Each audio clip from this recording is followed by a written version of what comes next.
সুন্দরভাবে যদি সামলাইতে পারতাম তাহলে টিমটা ভাঙতো না। কি কারণে হয়েছিল তা বলা যাবে না। অবশেষে মিরাজ আরোহীর জন্য প্র্যাঙ্কিং টিম শেষ হয়ে গেল। প্র্যাঙ্কিংয়ে আর কোনো নাটক আপলোড করা হবে না। আজকে আমি বলবো যে তাহলে কি সত্যি সত্যি মিরাজ আরোহীর জন্য প্র্যাঙ্কিং টিম শেষ হয়ে গেল?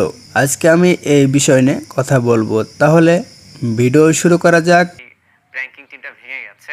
সবাই বর্তমানে জানেন যে মিরাজ আরোহী মিম অনেক ভালো জুড়ে ছিলেন। দুজনে অনেক নাটক অনেক টিকটক করেছে। তারপর হঠাৎ করে মিরাজ খান আরোহীকে প্রপোজ করে। আরোহী মিম মিরাজের ভালোবাসাটি অ্যাকসেপ্ট করে মিরাজ আরোহীর প্রেমটা কন্টিনিউ করতে থাকে। তারপর 4টা বছর প্রেম করতে থাকে। বলো কি তুমি সত্যি বলছো? তারপর মিরাজ আরোহীর প্রেমটা সোশ্যাল মিডিয়ায় প্রকাশ হয়ে যায়। এটা দেখে অনেক মানুষ অনেক মন্তব্য করে। তারপর মিরাজ আরোহী মিম ব্রেকআপ করে দেয়। ব্রেকআপ করে এবং জুড়িটাও ভেঙে যায়। এটা দেখে অনেক মানুষ অনেক মন্তব্য করেছে। এটা দেখে করলে আর্থিক সজীব ভাইয়া একদম সরাসরি মুখ খুলেছে যে আর প্র্যাঙ্কিং টিম থাকবে না আর থাকবে না। তাহলে একটু দেখতে থাকুন যে প্র্যাঙ্কিং এর ডিরেক্টর কি বলছে মিরাজ আরোহীকে নিয়ে। তাহলে একটু দেখতে থাকুন। একটা কারণে সেই প্র্যাঙ্কিং টিমটা ভেঙে গেছে। সামলাইতে পারতাম তাহলে টিমটা ভাঙতো না।